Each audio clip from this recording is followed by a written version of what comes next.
오늘 성령 강림 주일 은혜의 찬양 가운데 그리고 오늘 예배의 모든 자리 가운데 성령 하나님이 함께 하시기를 예수 그리스도의 이름으로 축복합니다. 귀한 은혜의 찬양 감사합니다.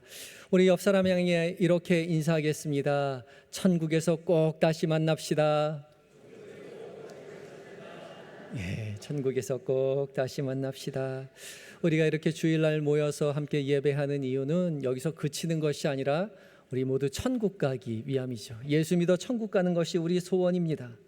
여기 계신 모든 성도님들이 예수 믿어 천국 가서 여기서만 보는 것이 아니라 꼭 천국에서 다시 만나는 것이 이 남목사의 소원입니다. 이 자리에 함께하는 모든 성도님들, 이 자리뿐만 아니라 천국에서 다시 만날 날을 소망하며 그렇게 믿음 생활했으면 좋겠습니다. 아멘이죠? 아멘입니다. 그런데 이런 찬양이 있죠. 내 주 예수 모신 곳이 그 어디나 하늘나라라고요. 하늘나라 천국이라고요. 내 주 예수 모신 곳이 그 어디나 하늘나라 그 어디나 천국이라면, 내 주님 모신 곳이 천국이라면 바로 이 자리가 천국인 거죠. 왜요? 이 자리에 주님을 모시고 주님 앞에 예배하는 자리입니다. 맞죠? 그러니까 우리 옆 사람에게 그렇게 다시 한번 인사해 볼까요? 주님 모신 이 자리가 바로 천국입니다. 천국에서 다시 만나자 그랬는데 주님 모신 이 자리가 바로 천국이에요. 맞습니까? 조그맣게 아멘이에요. 그죠? 근데 우리 가슴에 손을 얹고 한번 생각해 봤으면 좋겠어요. 정말 여기가 천국이 맞나? 정말 이곳이 천국 같습니까? 천국 안 같죠. 천국이라 하기에는 조금 뭔가 부족한 것 같고, 하나님 앞에 천국이라고 말하기에는 좀 죄스러운 것 같고, 그런 마음이 듭니다. 그럼 어디가 문제일까요? 천국이 문제일까요? 아니면 여기가 문제일까요? 여기가 문제이죠. 천국이 문제일 리가 있나요? 주님을 모신 곳이 하나님의 나라라고 고백하는 이 자리, 이 교회가 문제인 겁니다. 사실은 여기가 하나님의 나라라고 우리가 고백했지만 현실은 그렇게 하나님의 나라처럼 모시고 살지 않는 거죠. 그래서 우리가 변해야 합니다. 우리가 모인 이 자리, 이 예배의 자리, 이 교회가 천국이 될 수 있도록, 천국처럼 느껴질 수 있도록 우리가 그렇게 세워가야 되는 거죠. 그것이 우리의 사명입니다. 그래서 사람들이, 예수 믿는 사람들한테 하나님이 어디 계시냐고, 천국이 있긴 어디 있냐고 그렇게 물어볼 때요, 궁금하면 저기 영등포에 있는 한영교회 가보라고, 그 한영교회 가면은 천국이 어딘지 금방 알 수 있다고, 그런 말 들어야죠. 또 예수 안 믿는 남편, 예수 안 믿는 자녀들에게 천국이 어딘지 궁금하면 우리 교회에 한번 와보라고, 와보면은 천국이 어떤 곳인지 알 수 있노라고 그렇게 자신 있게 말할 수 있어야죠. 그렇지 않겠습니까? 내 주 예수 모신 곳이 그 어디나 하늘나라라고 말했고, 이곳이 주님 계신 곳이라고 늘 매주 모여서 그렇게 고백하고 그렇게 만들어가고 있는데요. 그런 교회를 세워가야죠. 광고 시간에 자세히 말씀드리겠지만 우리 교회가 이제 6월 2일 날 온 한영혼 초청주일로 지키려고 합니다. 오랫동안 우리 교회에 잊혀졌던 성도들, 옛날엔 함께 즐겁게 신앙생활 했는데 지금은 무슨 일인지 교회에 나오지 않는 그런 사람들, 그리고 우리 가족 중에 아직 예수님을 영접하지 못한 그런 남편, 아내, 딸, 아들, 우리 부모님 초대하는 시간을 가지려고 합니다. 그런 초청주의를 갖기 위해서 우리가 더 노력해야 돼요. 교회를 준비해 가야 된다는 거죠. 깨끗하게 청소하고 화려하게 만들라는 것이 아닙니다. 그것보다 더 중요한 교회다움, 우리 한영교회를 바라보면 천국 바라보듯이 그렇게 느낄 수 있는 무언가가 우리에게 있어야 되는 거죠. 세상에서는 결코 볼 수 없는, 교회에서만 볼 수 있는, 천국에서만 볼 수 있는 그것이 우리 한영교회에 있어야죠. 그래서 사람들이 우리 한영교회 와서, 이야, 한영교회가 이렇게 좋은데 천국은 그럼 얼마나 좋겠어? 그럼 나도 천국 가야겠네, 그렇게 말해야 되지 않을까요? 그런 교회로 어떻게 우리가 만들어갈 수 있을까요? 세워갈 수 있을까요? 진정한 교회요. 교회를 교회답게, 그리고 교회를 천국처럼 만들어가는 그 무엇이 우리에게 필요할까요? 오늘 말씀을 함께 묵상하며 은혜를 나누려고 합니다.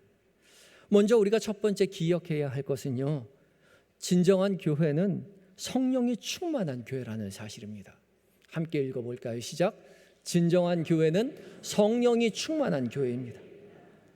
오늘 성령 강림 주일이자 청년 주일인데요, 이 성령 강림 주일은 오순절에 마가의 다락방에서 120명의 제자들이 함께 모여서 기도할 때에 성령 하나님께서 제자들에게 임하셔서 교회가 탄생하는 것을 기념하는 주일이죠. 불로써 내리신 성령을 상징하기 위해서 이 스톨과 내림천도 성령의 불을 상징하는 붉은색으로 맞추었습니다. 그리고 오늘 봉독한 사도행전 2장의 말씀 역시 성령이 임재하셔서 교회가 최초로 탄생하게 된 오순절 날의 그날을 기록하고 있죠. 예수님이 부활 승천하신 후에 예루살렘을 떠나지 말고 기다리라고, 성령이 너희에게 있을 것이라고 말씀하신 예수님의 명령에 따라 제자들은 오순절에 함께 모여 있었죠. 오순절은 5, 5, 열순, 그래서 5번이 10번, 10번이 5번, 50일을 지난 날이 오순절입니다. 무슨 날로부터 50일이 지났냐면 6월절로부터 50일이 지난 날이 오순절입니다. 특별히 이때가 되면 이스라엘이 첫 번째 추수를 마치게 되는데요, 그래서 오순절을 초실절이라고 했고요, 그렇게 하나님 앞에 추수한 것에 감사하여 하나님 예루살렘 성전으로 모두 모여서 하나님 앞에 나아가야 하는 3대 절기 중에 하나였습니다. 그래서 온 유대뿐만 아니라 많은 이방에 있는 경건한 유대인들도 이 오순절을 지키기 위해서 예루살렘 성전으로 모여들었죠. 아마 제자들도 오순절을 지키기 위해서 예루살렘 성전 곁으로 모였을 것입니다. 근데 바로 그때 그 모임 가운데 성령 하나님께서 불같이 바람같이 임하셨죠. 불이 혀처럼 갈라지는 것이 각 사람 위에 임하였고 바로 신기한 일이 이들 가운데 일어났습니다. 사도행전 2장 4절의 말씀입니다. 함께 읽어볼까요? 시작. 그들이 다 성령의 충만함을 받고 성령이 말하게 하심을 따라 다른 언어들로 말하기를 시작하니라. 아멘. 주님이 약속하셨던 그 성령이 이들에게 임하였습니다. 성령의 충만함을 받고 성령이 말하게 하심을 따라 각기 다른 언어들로 말하였죠. 이 기점으로 제자들은 변화를 받고 담대하게 예수를 그리스도라 증언하기 시작했습니다. 그리고 교회의 탄생을 알리는 징표가 되었죠. 말씀드렸지만 이때가 오순절이었기 때문에 각 유대 사람들뿐만 아니라 이방에 사는 경건한 유대인들, 이방에 태어나서 살아갔던 디아스포라 유대인들 역시 이 오순절을 지키기 위해서 예루살렘으로 모여들었었습니다. 그런데 그 사람들이, 이 제자들이 각 나라의 말로, 방언으로 말하는 것을 보고 기이하게 깜짝 놀랍니다. 당연하죠. 외국에 가본 적도 없고 살아본 적도 없고 외국어를 배워본 적도 없는 갈릴리 촌 사람들이 각기 자기의 나라의 말로 유창하게 말하는 것을 보고 놀랄 수밖에 없습니다. 어떤 사람들은 당황해서 이 제자들이 혹시 술에 취한 건 아니냐고 그렇게 조롱하기도 했죠. 그때 베드로가 일어나서 큰 소리로 외쳐서 말합니다. 16절과 17절 말씀 함께 읽겠습니다. 시작. 이는 곧 선지자 요엘을 통하여 말씀하신 것이니 일러스되 하나님이 말씀하시기를 말세에 내가 내 영을 모든 육체에 부어주리니 너희의 자녀들은 예언할 것이요 너희의 젊은이들은 환상을 보고 너희의 늙은이들은 꿈을 꾸리라. 아멘. 베드로는 제자들이 지금 술에 취한 것이 아니라 성령의 임재를 체험하고 있다라고 말하고 있는 것입니다. 이 모든 것은 구약 성경 요엘 선지자를 통하여서 예언한 것이 지금 성취되고 있다는 거죠. 일찍이 요엘 선지자를 통해서 하나님께서 예언하신 그 말씀, 말세에 세상의 끝날에 여호와의 두려운 때에 심판의 날에 여호와께서 내 영을 너희 육체 가운데 부어줄 것인데 그때에 자녀들은 예언할 것이요 젊은이들은 환상을 보고 늙은 사람들은 꿈을 꿀 것이다 예언해 주셨습니다. 그리고 그것이 지금 제자들에게 일어나고 있노라고 설명해 준 것이죠.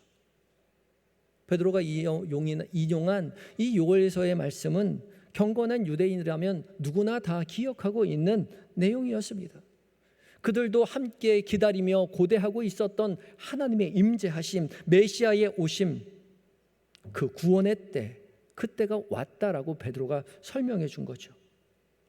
이 마지막 때에 일어날 일들, 성령 하나님이 오셔서 예언을 하고 환상을 하고 꿈을 꾸게 하시겠다고 약속하신 그 약속이 지금 너희 눈앞에서 성취되고 있노라고 담대히 베드로가 증언하고 있었던 거죠. 이 말씀 가운데 중요한 것은 모든 육체 가운데 부어주시겠다는 하나님의 약속입니다. 모든 육체예요. 성령은 특별히 믿음 좋은 사람 몇몇 사람에게 부어주시는 하나님의 특별한 선물이 아니라 모든 사람들에게 부어주시는 하나님의 선물인 거죠. 이 모든 사람을 대표하는 말이 지금 자녀들이고 젊은이이고 노인인 거죠. 각기 다른 체험을 하지만 모두가 다 하나님의 성령에 의해서 체험을 합니다. 성령의 충만함을 모두 받은 거죠. 자녀들은 예언을 하고 젊은이는 환상을 보고 늙은 사람들은 꿈을 꾸는 성령의 충만함을 경험하게 되는 거죠. 그리고 이 성령이 임하는 사람들마다 하나님의 구원을 경험하게 될 것이라는 뜻입니다. 우리의 관심은 누가 예언을 했나? 누가 꿈을 꿨지? 누가 환상을 봤나? 나도 봤으면 좋겠는데, 나도 꿈을 꿨으면 좋겠는데, 나도 예언했으면 좋겠는데, 그런 관심을 갖고 있지만 아니요, 하나님은 거기에 관심이 있지 않습니다. 하나님의 관심은 전혀 다른 곳에 있어요. 요엘서의 마지막 인용구인 21절은 이렇게 끝을 맺습니다. 함께 21절을 읽겠습니다. 시작. 누구든지 주의 이름을 부르는 자는 구원을 받으리라 하였느니라. 아멘. 여기서 중요한 것은 누구든지입니다.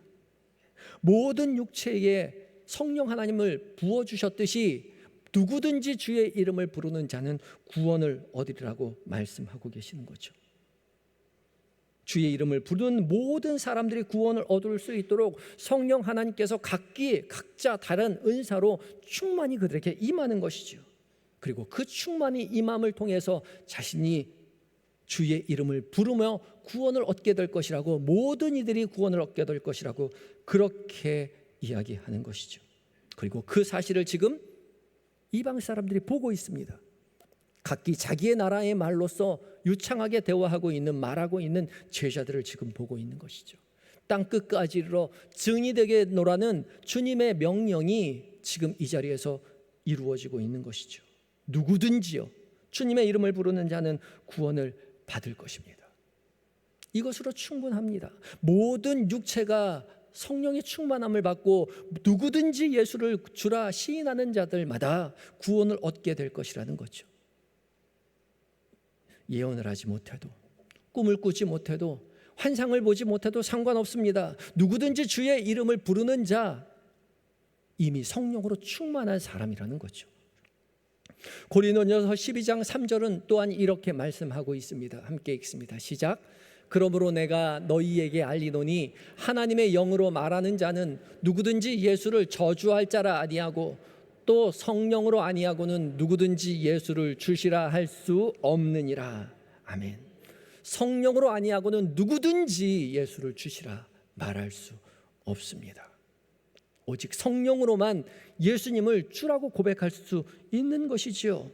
그러니 예수님을 주님이라고 고백하는 모든 사람들은 이미 성령을 받은 자들이에요. 성령으로 충만한 사람들입니다. 우리의 관심은 여전히 누가 방언을 하나? 누가 예언을 하지? 나도 꿈을 꿨으면 좋겠는데, 신기한 일에 관심을 갖고 있지만 하나님은 그 신기한 일을 관심을 갖고 있지 않다는 거예요. 우리도 신기한 일에 시선을 거둬야 하는 것이지요. 신방을 다니다 보면 그런 말씀을 하시는 분들이 가끔 있습니다. 나는 신기한 경험을 한 적이 없어서, 나는 아직 방언을 받지 못해서, 난 이렇다 할 영적인 체험이 없어서 혹시 내가 구원을 받지 못한 건 아닐까? 그런 걱정과 염려 가운데 하나님 앞에 죄스러운 그런 마음으로 신앙생활하는 사람들이 있어요. 모태신앙이어서 아무것도 못한다고, 명색이 구역장인데, 권사인데 장로 직분을 받아들었는데 이렇다 할 체험도 없고 방언도 못하고 평생 교회만 왔다 갔다 하는 그런 것 같아서 하나님 앞에 죄스러운 마음 갖고 신앙생활하고 있다는 분들이 많이 계세요. 아니요, 괜찮습니다. 우리가 진실된 마음으로 예수님이 나의 주님이라고 고백하기만 한다면, 누구든지 주의 이름을 부르기만 한다면 그는 이미 성령으로 충만한 사람이라는 거죠. 방언 많이 하고 예언 많이 하고 환상 보는 교회가 성령으로 충만한 교회가 아니라, 거기에 함께 예배하는 모든 사람들이 진실된 마음으로 주님만이 나의 구원이십니다, 예수 그리스도의 이름을 부르는 그 사람들이 모여 있는 곳이 성령으로 충만한 교회라는 것이죠. 이것이 교회의 정체성이며 교회다운 교회이며 천국 같은 교회라는 거예요. 오직 예수님을 나의 주님이라고 모시고 진실한 마음으로 나의 주님이라고 고백하며 주의 이름 부르시며 믿음의 길 걸어가시는 성령 충만한 한영의 모든 성도님이 되시기를 예수 그리스도의 이름으로 축복합니다. 성령 충만하는 거요, 우리가 주의 이름을 부르며 진솔한 마음으로 주님만이 나의 구원이시라고 고백하며 성령 충만하의 믿음의 길을 걸어갈 때요, 우리에게 드러나는 표지가 있습니다. 그건 다름 아닌 성령의 열매를 맺게 된다는 거예요. 그래서 우리가 두 번째 진정한 교회로 세워가기 위해서는 성령의 열매를 맺어가야 하는 겁니다.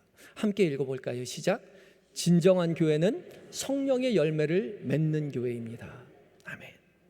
성령의 충만함으로 말미암아 주님을 나의 주님이라고 고백하기 때문에 그런 자연스럽게 성령의 열매를 맺게 된다는 거죠. 하지만 우리가 아무리 성령 충만한 척 신비한 일을 다 경험한 것처럼 거룩한 성도인 척 살아간다 하더라도 우리가 진실되게 예수님을 주라고 고백하지 않는다면 결코 우리는 성령의 열매를 맺을 수 없을 것입니다. 여러분들에게 성령의 열매가 맺혀 있습니까? 우리 교회에 성령의 열매가 맺혀 있나요? 그걸 돌아봐야죠. 성령의 열매가 무엇입니까? 방언입니까? 예언입니까? 환상을 보는 겁니까? 꿈을 꾸는 것입니까? 아니요, 그거 성령의 열매가 아닙니다. 예수님을 구주라고 고백하기 위한 하나님의 수단일 뿐이죠. 성령 하나님의 행하시는 수단입니다. 그러나 그것을 많은 사람들이 오해해요. 목적으로 삼아요. 예언하기를 꿈을 꾸고 방언을 하고 싶고 꿈을 꾸고 싶은 그런 마음 가운데, 간절한 마음 가운데 살아요. 그리고 그런 사람이 성령의 충만한 사람이라고 생각하죠. 그래서 기도하면서 그런 일을 열심히 간구합니다. 아니요, 그럴 필요 없습니다. 그런 건 성령의 열매가 아니에요. 그냥 신기한 일이 찾아오면 그걸 기쁨으로 받아들면 됩니다. 굳이 그 신기한 일을 추구할 필요는 없다는 거죠. 왜냐하면 우리가 신비한 일을 추구하면 추구할수록, 영적인 경험을 추구하면 추구할수록 그 영적인 경험을 추구하는 것이 하나님과 우리와의 관계를 방해하기 때문에 그렇습니다. 하나님이 우리에게 주시는 영적인 경험은 보약과 같죠. 하나님이 나와 함께 하시는구나, 성령 하나님이 나와 함께 하시는구나, 기쁨으로 와 닿아서 열심으로 신앙생활을 하게 하는 그런 원동력이 됩니다. 보약과 같아요. 그런데 보약만 먹고 살 수는 없죠. 보약만 먹고 살면 영양실조에 걸립니다. 제대로 성장할 수 없어요. 신비한 체험만을 강조하고 그런 신비한 체험만을 추구하는 삶이요, 오히려 하나님과 우리와의 건강한 관계를 해친다고요. 자꾸 그런 신비한 체험을 추구하게 되면 그 신비한 체험을 할 때는 참 하나님과 가까워진 것 같은데 그 신비한 체험이 사라지고 나면 왠지 하나님과 멀어진 것 같고 하나님으로부터 버림받은 것 같고 깊은 영적 절망에 사로잡혀서 낭망할 수밖에 없죠. 그래서 기독교 영성에는 그런 신비한 경험이 찾아오면 기쁨으로 받되 그 신비한 체험을 그냥 흘려보내라고 합니다. 거기에 매여 있지 말라고 해요. 감사함으로 받으면 그것으로 족한 것이죠. 하나님께서 주시는 특별한 은혜인 거니까요. 그러나 그런 신비한 은혜를 자꾸 추구하려고 해서는 안 된다는 겁니다. 그래서 우리는 그런 사모하는 마음을 경계해야 돼요. 우리가 신비한 체험을 너무나 간절하게 바란 나머지 스스로 만들어낼 수도 있거든요. 하나님께서 말씀하시지 않으셨는데 하나님이 말씀하시기를 간절히 바라는 마음에 혹시 하나님이 말씀하신 건 아닐까? 하나님이 말씀하신 거야. 머릿속에서 하나님이 말씀하시는 거라고 느껴지고 그렇게 들려지는 거예요. 하나님 말씀하지 않았는데 그렇게 들려지는 겁니다. 너무 확실하게 들리는데 하나님의 말씀이 아닌 거죠. 너무 간절하게 말한 나머지 스스로 꿈을 만들어내기도 합니다. 꿈을 꿨는데 하나님이 주신 꿈이 아니에요. 내가 염원해서 만들어낸 거죠. 자기 자신을 못 도울 수도 있고 마귀가 하나님처럼 가장하고 우리를 속일 수도 있어요. 그래서 우리는 경계해야 하는 겁니다. 신비한 일이 찾아올 때 경계해야 돼요. 이것이 하나님으로부터 온 것인지 아니면 나로부터 만들어진 건지 사단으로부터 온 것인지 우리 경계해야 돼요. 어떻게 구분할 수 있을까요? 쉽습니다. 열매를 보면 안다고요. 그것이 성령으로부터 왔다면 성령의 열매를 맺게 되겠죠.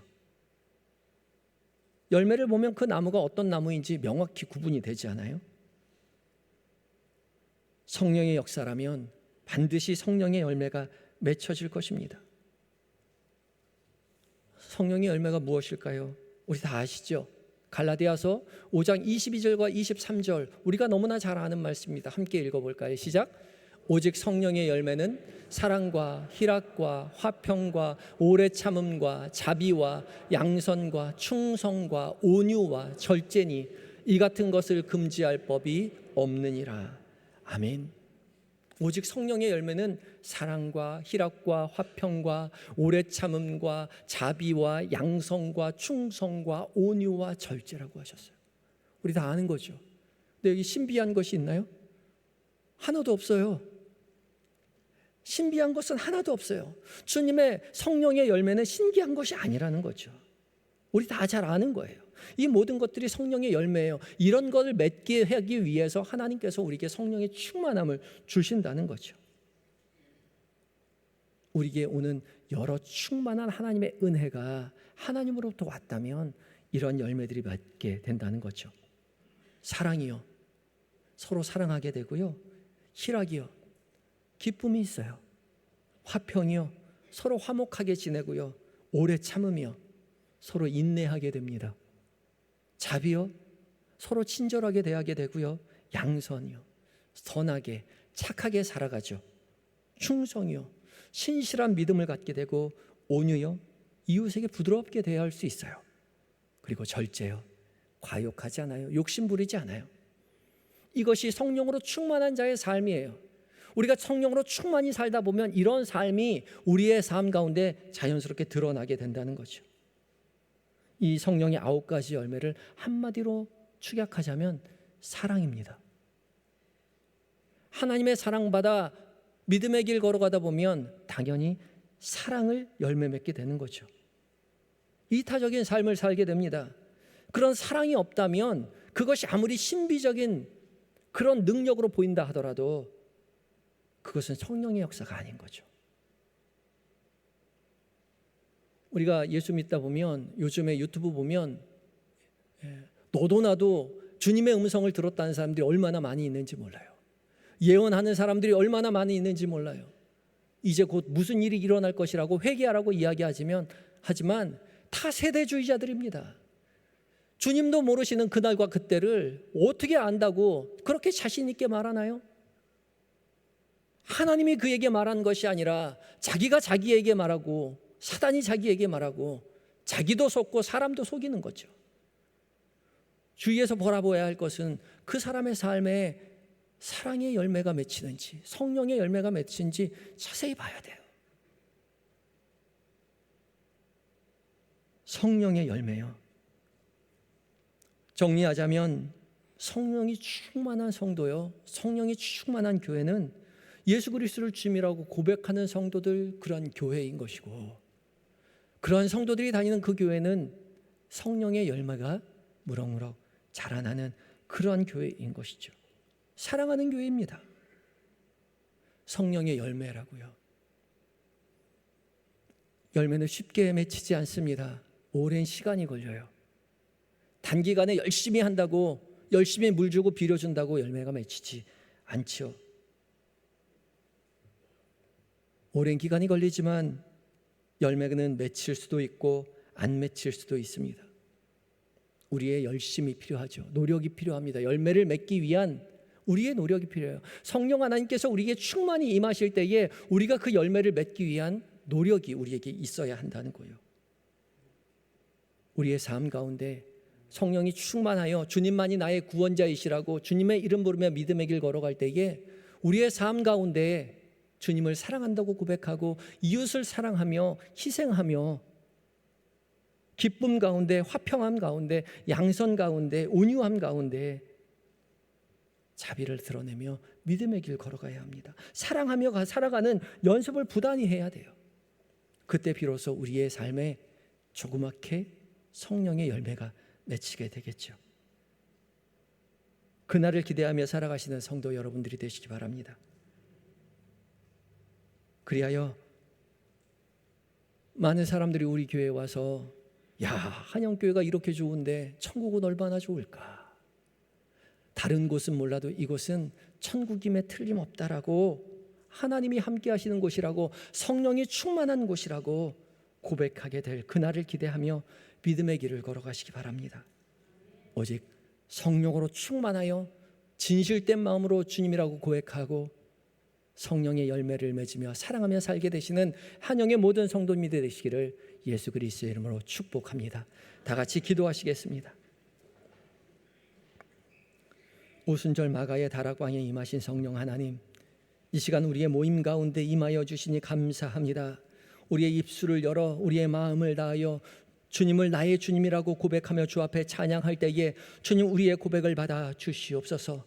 주께서 성령으로 인하여 우리로 고백하게 하셨사오니 주께서 기뻐하시는 그 성령의 열매 맺으며 살아갈 수 있도록 주님, 우리를 도와 주시옵소서.